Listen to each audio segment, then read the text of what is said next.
Olá! Sejam muito bem-vindas e bem-vindos a mais uma edição do podcast Gurias do Vinho. Eu sou a Andrea Debon e falo aqui da região do Vêneto, na Itália. Olá, gurias e guris! Eu sou a Alexandra e falo do Rio Grande do Sul, Brasil. Esse é o último episódio do Gurias do Vinho de 2022 e a gente vai conversar sobre um assunto que ganhou muita repercussão no mundo do vinho este ano, aliás, nos últimos anos, né? Marcados por muitas conquistas de selos de indicação geográfica para o vinho brasileiro. Gente, só para vocês terem uma ideia, o Brasil já soma 12 indicações geográficas para vinho, sendo que a última conquista agora de 2022 foi bem importante, uma denominação de origem, primeira DO específica para espumantes no Novo Mundo, a DO Altos de Pinto Bandeira na Serra Gaúcha. Ali, tu sabes que são essas certificações são muito importantes, tanto para quem produz, né, o vinho, quanto para quem consome. Significa que este é o reconhecimento da qualidade e das características da bebida nacional. Em resumo, assim, né? Essas indicações, certificações geográficas, elas indicam de onde vem o produto, a sua localidade, a sua origem, enfim, o seu terroir. Só para a gente citar alguns exemplos, né, desse tipo de certificação, o vinho do Porto, em Portugal, foi a primeira indicação geográfica do mundo do vinho. Isso aconteceu em 1756.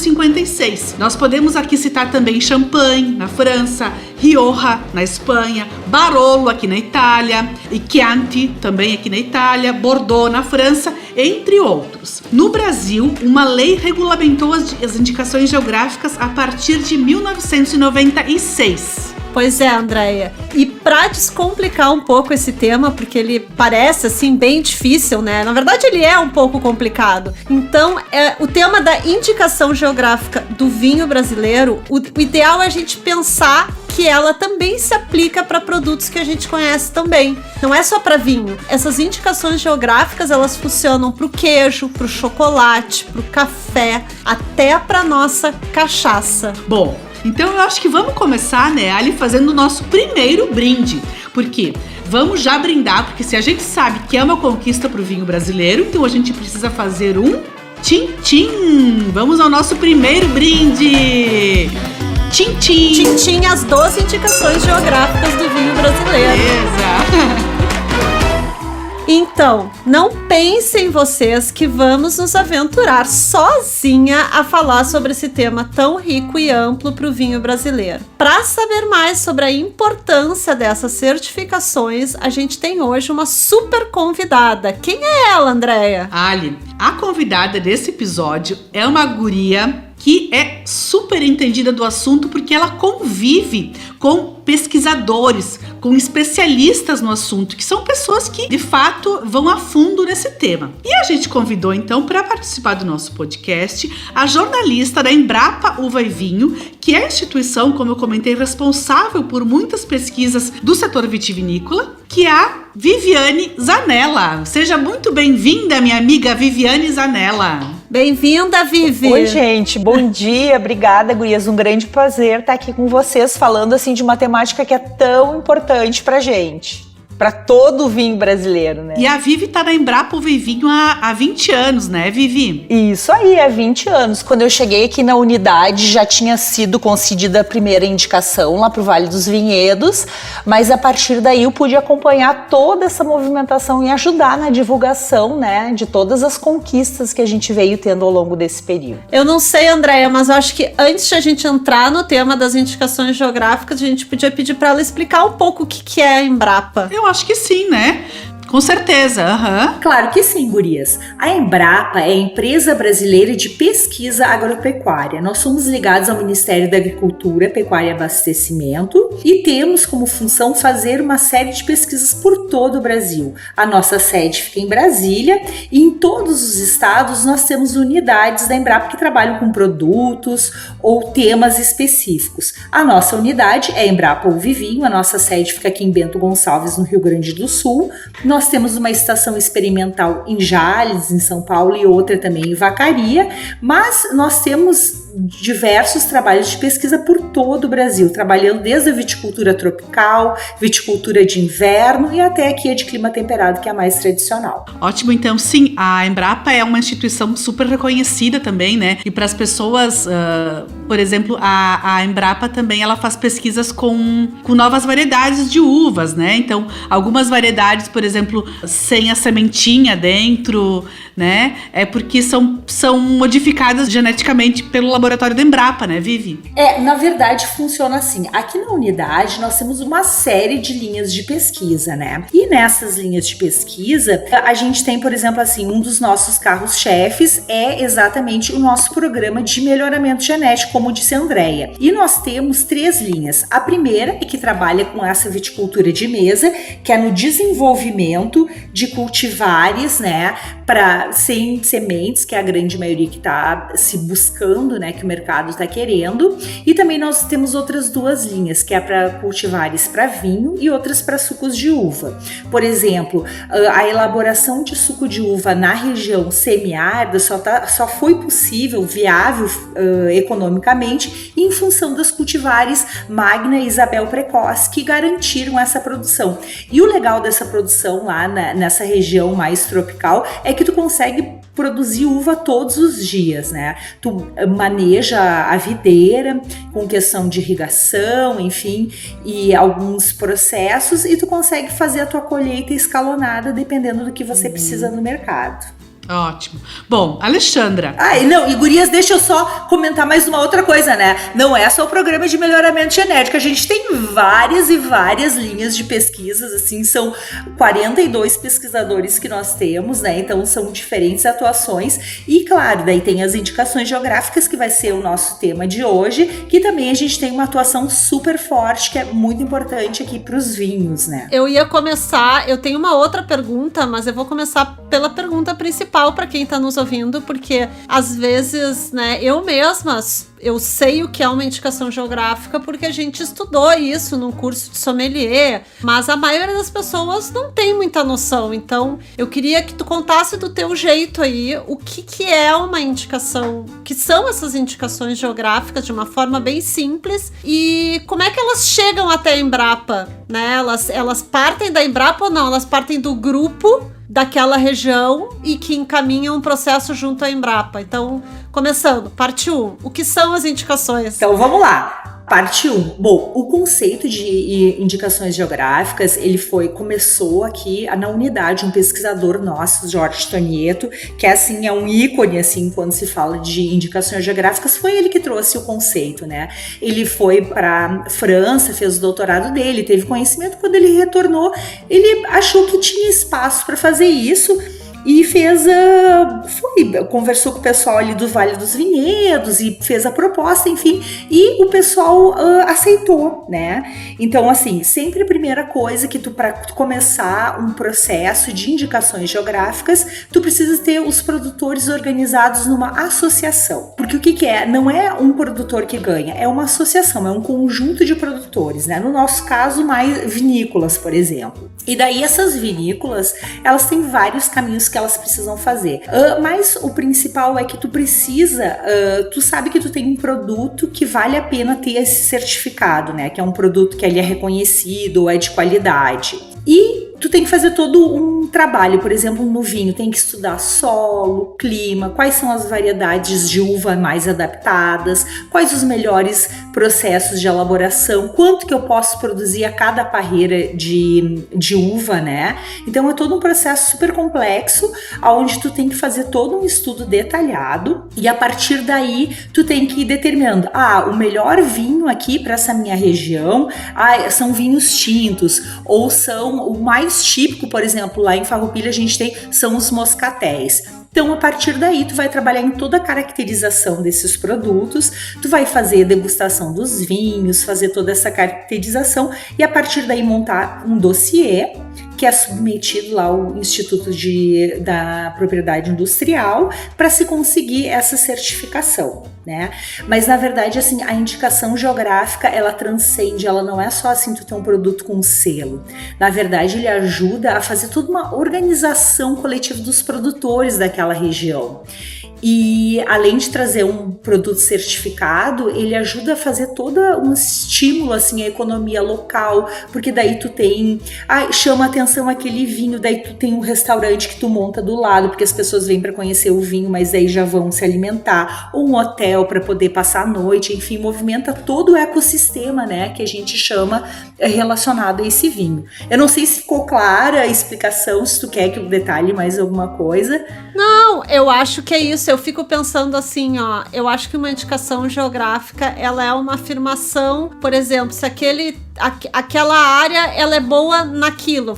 Digamos, vamos pensar em Pinto Bandeira, que é a nova denominação de origem, que ganhou uma indicação geográfica muito forte para espumantes. Então, ela afirma que aquela região é muito boa em espumantes, né?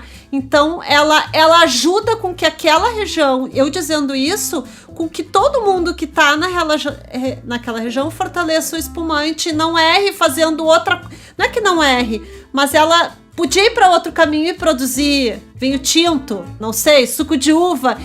Tu sabe que ali no caso de Pinto Bandeira, na verdade, eles vão manter as duas, né? A indicação de procedência e também a denominação de origem. A denominação vai ficar só com os espumantes naturais e na indicação eles vão continuar tendo os vinhos tintos que eles já tinham em outros produtos, né? Então, mas é bem isso, assim, as denominações, eles trazem bem essa questão de um produto típico, que traz elementos ali dos climas, solo, né, e do saber fazer também. E nas indicações de procedência é mais a questão ali da região mesmo, o que eles trazem do produto em si. Só para ficar um pouco claro assim, né? Eu não sei se tu ia perguntar isso, Ali, mas essa diferença entre indicação de procedência e denominação de origem, né? Porque antes, digamos, a pessoa consegue o selo de indicação de procedência e depois passa para a denominação de origem.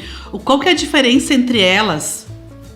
Na verdade, assim, a gente tem um grande guarda-chuva que é a indicação geográfica, que é assim, essa questão do local. E daí ela é dividida exatamente nisso, na indicação de procedência, que é tipo assim uma proteção do nome geográfico daquela região. Por que aquela região é conhecida, né? Ou pode ser um produto, ou um serviço, enfim, para regiões específicas. E a denominação de origem é bem aquela questão assim, de um produto típico, né? Então é uma região mais delimitada e o produto expressa essas características. E na verdade, uma coisa que é importante a gente falar, que não é necessário primeiro você ser uma indicação de procedência para depois ir para uma DO. Não, tu pode ir para uma DO. Tu pode ir para uma DO direto assim. Mas como tu tem toda uma questão assim de organização e o regramento da denominação de origem, assim, as regras elas são mais restritas, a nossa equipe aqui geralmente recomenda que é legal começar pela indicação de procedência, para os produtores já irem se habituando, tipo, como é que tu vai ter que cultivar a tua uva, quais os processos que tu vai ter que passar, e para daí depois, né, fazer esse ajuste mais fino na denominação de origem. Então eu gosto de fazer o resuminho para os nossos ouvintes, né? Temos a indicação geográfica, que é o guarda-chuva. A indicação geográfica basicamente tem 2 selos. A indicação de procedência. Isso no Brasil, tá, gente? Porque cada país tem a sua regra. Essa é a regra do Brasil. A indicação geográfica tem 2 selos. A indicação de procedência, que é uma também apelidada de IP, né?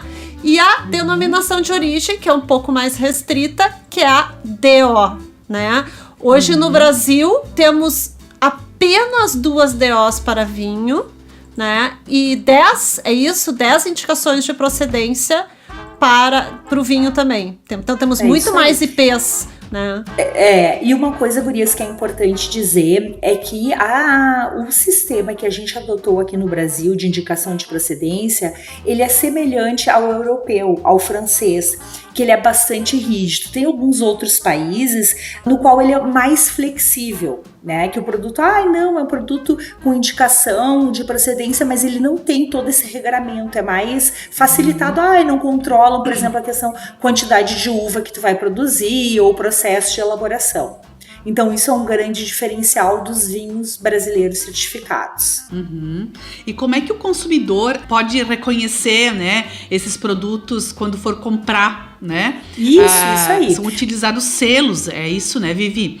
É isso aí, cada uma dessas associações, porque em cada indicação dessas, tu tem uma associação de produtores que, digamos assim, é o responsável por ela. Então, cada vinho que é certificado recebe um selo, cada garrafa tem um número único, né, nesse selo.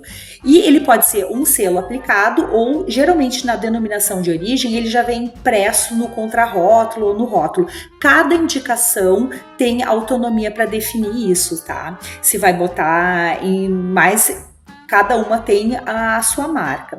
Então, o consumidor, quando for ao mercado, em alguma vinícola, já pode procurar lá o DO ou o IP, e daí, com esses nomes que a gente tem, o IP Vale dos Vinhedos, em breve teremos, né, os espumantes da DO, né, lá do Altos Montes, né, a recém-concedida de Pintos Bandeira, e é assim que a gente localiza. E eu ia perguntar se tu acha que, tipo, porque pro produtor, ele tem um ganho grande ganhando essa indicação geográfica, não só o produtor, como toda a região, que a gente estava falando, ganha um restaurante, ganha toda a rede de turismo, né, daquela região. Mas tu acha que o consumidor percebe? A gente estava até discutindo antes isso. Será que o consumidor, ele vê assim, estou numa região, ou estou comprando um vinho com indicação geográfica? Tu acha que existe essa percepção?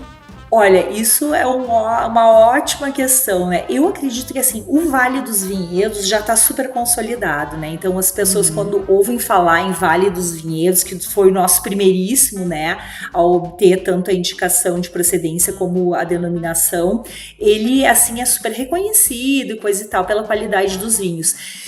De uma forma geral, os consumidores sempre procuram, assim, algum selo ou de alguma premiação ou alguma coisa. Mas na indicação, realmente, assim, ainda eu acho que é um trabalho grande que a gente vai fazer, sabe? De tentar trazer mais toda essa qualificação que tem esse produto com o selo de indicação de procedência. Então, eu acredito que, assim, aos poucos, os consumidores brasileiros estão se apropriando disso. Alguns entendem um pouco mais, outros um pouco menos. Mas eu acho que, assim, aos pouquinhos a gente está evoluindo bastante, assim, na produção e na qualificação do vinho nacional, e eu acho que a gente vai conseguir cada vez mais fazer com que as pessoas reconheçam, né, esse símbolo, assim, como um símbolo de qualidade.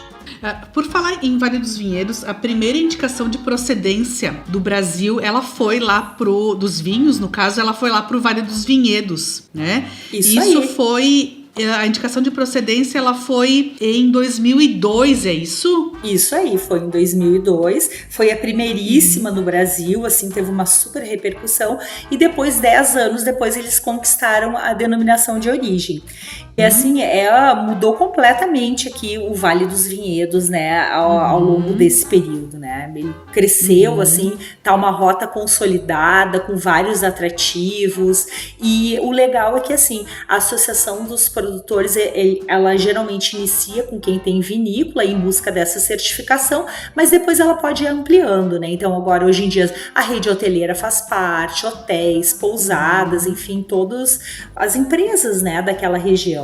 Isso é uma coisa importante, né? Que cada indicação, a primeira coisa é ter uma região delimitada, é dentro de um determinado espaço, né, do território que ela é implementada. Aproveitando esse tema do Vale dos Vinhedos, eu acho que eu já tinha te perguntado isso antes, porque eu tô contando 12 indicações geográficas com a IP do Vale dos Vinhedos. Essa IP, que ela gera sempre muita dúvida, ela não virou só uma DO, ela existe ainda, né? Ela existe ainda, mas pelas informações que eu tive, eles não estavam produzindo os vinhos por ela, mas que tem um processo que me parece que vai ser retomada, e isso da mesma forma que hoje em dia lá Pinto Bandeira tá fazendo, sim, aqui o Vale dos Vinhedos vai retomar para fazer, porque daí tu consegue ter 2 tipos de produtos certificados, né? Sim, ela não caiu, ela existe. né? Não, ela continua existindo. A partir do momento, isso é uma coisa importante, assim, tu conquista, tu apresenta, né, e tu tem esse certificado que a tua região tá apta a produzir aqueles produtos diferenciados. Mas isso não é assim, a certificação tá aí, mas a cada vez, a cada safra ou a cada produto, né, que você vai querer que use o selo, ele tem que ser degustado, ele tem que passar por toda uma validação para receber esse selo, né? Então isso é uma coisa importante que se diga. E falando então ainda do Vale dos Vinhedos, tu já exemplificou o quanto foi importante também essa conquista da indicação geográfica para o enoturismo, né? Dentro dessa rota. Tu acha que alguma dessas outras indicações geográficas, nós temos 12, até acho que a gente vale citar quais são, tu acha que ela já fez diferença para o enoturismo de alguma dessas regiões? Tipo, tu já consegue perceber, sei lá, Farroupilha, Monte Belo, né? Alguma outra região cresceu também com o enoturismo, com essa indicação geográfica? Com certeza, sim, né? Cada região, ela é muito típica, né? Tem as suas qualidades, as diferenças das vinícolas. Por exemplo, a indicação da campanha gaúcha, que não é há tanto tempo, que ela foi, acho que... Não tem a data aqui, acho que faz uns 3 anos. Mas, né? Eu acho que ela é de 2020. Foi 2020. Foi na pandemia. Isso aí, foi na pandemia. Foi uma tristeza, porque era uma indicação assim que a gente tava cheio de planos, super alinhado com a Associação de Produtores, daí veio bem na pandemia. Então, assim, por exemplo, a indicação lá, eles já fizeram uma série de roteiros, já prepararam, sabe, todo um alinhamento lá, e tu já percebe uma mudança. Farroupilha também. Farroupilha tem aqui o Festival do Moscatel, por exemplo, tem uma série de programações, porque estimula, né? Tu quer atrair o turista, então tu propõe, por exemplo, tem vinícolas que tu tem passeios de bicicleta, muitas delas tu tem piquenique, e uma coisa legal que a gente não via aqui, que há pouco tempo tem, tu chega na vinícola, tu consegue fazer uma degustação harmonizada, ou tu pode fazer uma vertical, né, de um único vinho ao longo das diferentes safras, ou tu pode fazer dos diferentes produtos daquela denominação, ou fazer harmonizada, que são atrativos que atraem, né. Então Farroupilha, por exemplo, tem o Festival do Moscatel. Eu acho que vale citar também, me lembrei dos Altos Montes, que cresceu muito, assim, que é Flores da Cunha e Nova Pádua. É, isso aí. E assim, sabe, uma coisa legal, André, que, por exemplo, eles conquistaram, mas eles nunca tinham certificado os vinhos, sabe? Nunca tinham colocado vinhos com selo no mercado. E é um movimento que foi recente. E agora eles estão fazendo uma série de movimentações, colocando vários rótulos no mercado certificados, né? Então, isso é um outro movimento legal. A gente teve também recentemente o Vinhos de Altitude de Santa Catarina, né? Que também eles estão com um roteiro super interessante, porque não adianta só tu ter um certificado, tu tem que oferecer um quê mais, né? Para eles irem, propor rotas entre as cantinas e programas, né? E vão seguindo isso.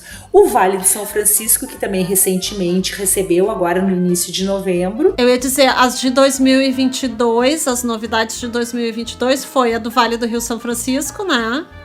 Que é a primeira IP para vinhos tropicais no mundo, né? Isso é a importância disso, né? Tivemos agora a denominação de origem de Pinto Bandeira para espumantes, e até a gente estava comentando que teve uma esse ano que foi pouca gente sabe, para mim foi uma surpresa. E aí para mim também, nunca nem tinha ouvido falar. A do Paraná. Conta pra gente dessa do Paraná. Então, gente, pra nós também foi uma super surpresa essa indicação quando ela saiu, porque assim, o que acontece? Nessas outras todas que a gente comentou, a gente sempre participou ativamente, né? Aqui as da Serra Gaúcha, a nossa equipe, né, que é liderada pelo Jorge Tonieto, em parceria com outras instituições como a Universidade Federal do Rio Grande do Sul, a UX, Embrapa Clima Temperado, enfim, eles têm uma equipe multidisciplinar de diferentes, né, áreas que ajudam a fazer toda essa caracterização. E geralmente a gente é chamado, a gente mobiliza o pessoal e eles elaboram. Mas tem algumas que é claro que são feitas por outras equipes, que é o caso, por exemplo, dos vinhos de Bituruna, né, que é lá do Paraná, que é de uma uva moscato, que é uma variedade nativa, uma uva de casca mais dura, né? Então seria de vinhos de mesa. Na verdade é uma região super tradicional, que há mais de 8 décadas que está elaborando vinhos e que agora tem uma indicação. Eu também tô louca para provar os vinhos de lá. E tem uma outra também que é com vinhos de mesa, que é a do Vale da Uvaguete, né? Que também é com... São híbridas, né? Isso, as duas, exatamente. As duas são com vinhos de mesa e super, assim, badaladas. E nessas duas, assim, a gente não teve uma atuação direta da nossa unidade. Nas outras todas, a gente teve, assim, junto no processo. Eu acho que vale a gente citar, né, todas essas indicações ali. Sim, eu acho que para fechar esse bloco... pra fechar esse bloquinho, vamos lá. Vivi, me corrige se eu estiver errada, tá? Vamos lá. Quais são as indicações geográficas de vinho no Brasil? Vamos lá. Indicação de procedência IP Vale dos Vinhedos. Nós temos a indicação de procedência IP Campanha Gaúcha. IP Altos Montes, que como a Andréia falou, é de Nova Pádua e Flores da Cunha, né? Indicação de procedência IP Farroupilha, no Rio Grande do Sul, que destaca muitos moscatéis da região. A indicação de procedência Altos de Pinto Bandeira, que permanece mesmo a gente recebendo uma nova, que é a DO Altos de Pintos Bandeira, específica para espumantes. Nós temos também, olha quantas, indicação de procedência de Monte Belo do Sul, Monte Belo, também, que é ali no finalzinho do Vale dos Vinhedos. Essa é legal, que são todos pequenos produtores, né? Então esse é o grande diferencial dessa indicação. A IP Vales da Uvaguete, que é essa que a Vivi falou, que é uma uva híbrida lá, que é uma região específica lá de Santa Catarina. A IP Vinhos de Altitude de Santa Catarina, que foi uma conquista recente também, né? Que vinhos inclusive maravilhosos, já visitei essa região. A nova IP Vale do Rio São Francisco, para os vinhos tropicais, lá da Bahia e Pernambuco. Essa nova também deste ano, IP Vinhos de Bituruna, do Paraná, que pra gente foi uma surpresa. E a única que eu não falei, que é muito importante e significativa pro vinho brasileiro, que é a DO Vale dos Vinhedos. Acertei todas? Eu acho que sim. Vivi. É isso, Vivi. Não esqueci de ninguém. Acho que sim. Ai, meu Deus, acho que não. Tá tudo aí. Eu imagino... Não, estão todas aqui. E eu imagino que tá a caminho... eu fico pensando, quem mais está a caminho? Que é a dos vinhos que a gente conversou, nós tivemos um episódio sobre isso, que é o dos vinhos da colheita de inverno, né? Eu imagino que vem uma IP aí por aí. Pois não? Essa eu não sei. Eu sei que tá saindo, a gente tá trabalhando aqui com os campos de cima da serra, essa região aí de Vacaria, que o pessoal já tá se mobilizando, enfim, para fazer uma nova indicação. E com certeza os vinhos de inverno estão com tudo para vir, né? Também acho que deve vir alguma coisa, porque... Acredito que sim. Até não me lembro o número do episódio agora, mas não deixem de olhar lá esse episódio, que é bem legal, porque eu fico maravilhada com esse tipo de, né, uma coisa completamente diferente, assim que nem os vinhos tropicais do Vale do Rio São Francisco, a colheita de inverno lá dessa região. Mas enfim, eu acho que eu vou puxar o brinde. E uma coisa legal, né? Vamos lá, não, então, vamos brindar. Eu vou puxar o brinde para os vinhos brasileiros, com todas essas indicações geográficas que só valorizam o nossa bebida nacional, né? Isso mesmo. Então, vamos lá! Tchim-tchim! Tchim-tchim! Tchim-tchim!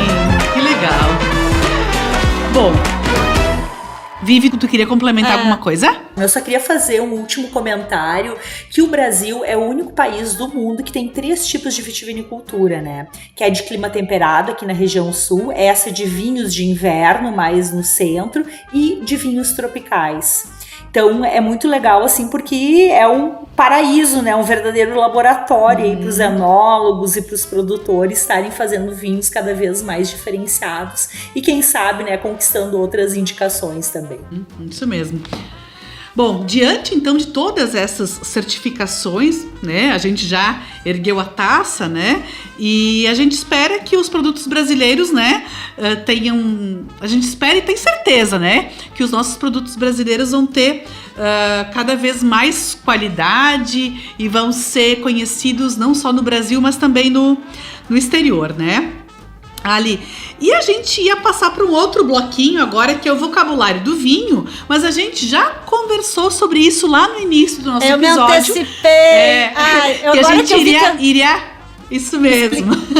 Explicar o que é Embrapa, uva e vinho, mas a gente já explicou. Mas a gente tem um outro, né, Andréia? Um outro quadro que a gente quer que a Vivi, que é aí da Serra Gaúcha, ou de qualquer região, deu a dica dela de destino, vinho e viagem já para 2023, Vivi. Qual a tua dica de destino e vinho e viagem para 2023?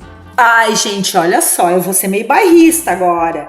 Eu gostaria de sugerir para que o pessoal do programa conheça as pequenas cantinas que estão se legalizando aqui na Serra Gaúcha. Sabe, tem um trabalho super forte da Emater e Embrapa junto com o governo do estado, e tem uma série de pequenas cantinas que se legalizou, estão produzindo excelentes rótulos e estão com todo atrações de enoturismo.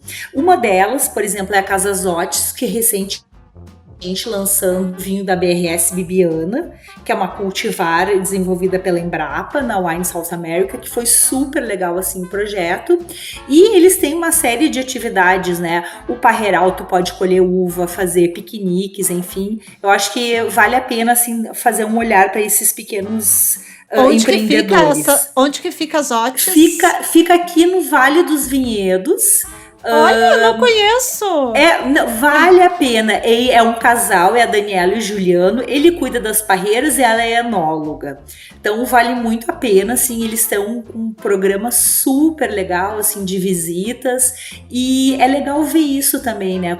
Como a gente consegue estar apoiando esses pequenos produtores a oferecerem novas opções, enfim. E um olhar diferenciado, não só as grandes vinícolas ou os grandes empreendimentos.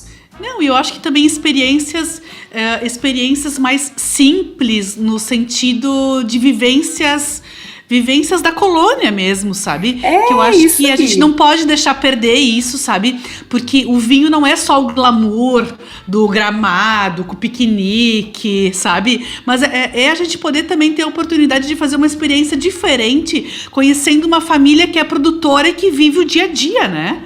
Então, eu acho que são experiências diferentes e tem espaço para todo mundo, para todo tipo de atividade.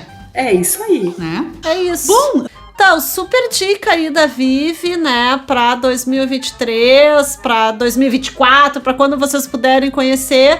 E a gente só tem a agradecer a presença dela aqui, né, explicar um pouco pra gente esse tema que parece tão complicado, mas na verdade é um selo, é uma certificação, é um selo que só destaca os nossos vinhos, né? Valoriza ainda mais a região. Obrigada, Vivi, pelas explicações aí, pela entrevista, por participar aí do Gurias. Obrigada aí vocês, né, por esse convite. Desejo aí um ótimo final de ano para todos nós e que mais certificações venham por aí. Tomara. Mais certificações. Obrigada, né? A Vivi, além de, né, ser uma super jornalista, enfim, né, foi quem também, eu digo assim, ó, quando eu comecei no jornalismo do vinho, assim, foi uma das primeiras pessoas que eu comecei a conviver e também aprendi muito contigo, Vivi. Então, obrigada por ter aceito o nosso convite e obrigada pelo teu trabalho em favor da vitivinicultura brasileira, né? Eu acho que vale a pena a gente fazer esse reconhecimento também pelo trabalho dos jornalistas que ficam nos bastidores, assim, das grandes conquistas do vinho brasileiro. Obrigada, Vivi. Obrigada, gurias. Um beijo grande. Sempre que vocês precisarem, estou à disposição. Então tá. Beijão e Beijo. Tchau, tchau. Então, agora que a gente já se despediu da Vivi, Andréia, me conta aí, já que é fim do ano, o que tu vai beber aí na Itália para se despedir de 2022? Pois é, tu sabe que eu tava aqui pensando que eu tava aí louca pra beber um Altos de Pinto Bandeira DO, né? Sério? Tanto aí na Itália, tu podendo beber... Pois é. Tu sabe que eu sou muito fã, né, dos espumantes brasileiros, e mesmo morando aqui, digamos, né, no país que é o maior produtor de vinhos do mundo e que tem grandes regiões de espumantes, eu fico com aquela saudadezinha de tomar um espumante brasileiro. Mas como eu não tenho, eu sou muito fã aqui dos espumantes Franciacorta, né? Que é também uma denominação de origem aqui na Itália, tá? Que ela está localizada na região da Lombardia. Então são espumantes elaborados pelo método Champenoise, com as uvas Chardonnay e Pinot Noir, tá? Que tem pelo menos 2 anos de amadurecimento. Então é um espumante muito especial e que eu sou super fã, né? Esse com certeza eu vou abrir num momento do Natal ou do Ano Novo. Mas nas festas de final de ano não tem como eu não beber um prosecquinho, né? Um prosecco. Prosecquinho não é achar ruim, né? Mas o Prosecco, afinal, eu moro aqui na região que é produtora do Prosecco e eu tô bem no coração do Prosecco, digamos assim. Então é isso aí, eu vou beber um Franciacorta e um Prosecco. E tu, Ali, já pensou no que vai beber? Ainda não, são tantas opções, né? A gente tem, sei lá. Agora eu sei uma coisa, esses dias eu perguntei no Instagram se as pessoas queriam pra virada um espumante brasileiro em conta, um importado, ou um brasileiro mais top. E a grande maioria quer um brasileiro mais top pra beber na virada. Então, eu acho que um brasileiro... Até porque a gente não tem como escolher um importado, na minha opinião, sabe? Quando a gente fala em espumantes, a gente tá super bem servido, obrigada. Eu acho que essa é a grande notícia desse ano. Tem muita variedade e acho que assim, gente, eu acho que pra beber um na virada, eu indicaria um no método tradicional, método Champenoise, né? Acho que a gente tem grandes... Eu acho que isso aproveita aí as indicações geográficas, né, desse episódio. Nós temos aí os espumantes de Pinto Bandeira. Quem são eles? Geisel, Valmarino, Dom Giovanni, Aurora. Aurora tem um excelente espumante de Pinto Bandeira, né, que vale excelente custo-benefício. Mas também andei bebendo um Chandon que eu adorei, não estou conseguindo encontrar, que é o Blanc de Noir, que adorei, tomaria esse Chandon também. Temos também nossa apoiadora Courmayeur, né, que fez uma série de espumantes, que faz um excelente Nature, né, também valeria a pena, enfim, opções não faltam, né? Tem magníficos rosés também. Sim, então, era isso. É aproveitar as festas e o verão de vocês aí pra beber muito espumante e festejar. Aqui já tá frio, então a gente vai beber já tô fazendo estoque também no inverno. Já tô com estoque de brancos e rosés também, que é pra levar pra praia, que eu acho que combina muito. Sória os tintos, mas os brancos são melhores na praia. E chegou a hora da despedida, último episódio do ano, mas calma, que a gente já tá de volta, porque em 2023 a gente vem com a taça cheia de novidades. Um brinde a todas as pessoas que estiveram aqui conosco esse ano, nesses 14 episódios. Agradecemos a companhia e um brinde especial para a América Podcast, nossa produtora e super apoiadora desse projeto. Pois é, Tintim, muito obrigada. E obrigada a todos que nos acompanharam, tá? E a gente pede novamente, então, que compartilhem esse podcast com os amigos, com todas as pessoas que gostam de vinhos. Acompanhem a gente também no Instagram, lá no @guriasdovinho e @americapodcast. Um abraço a todos, boas festas e brindem muito! Tchim, tchim! Tchim, tchim!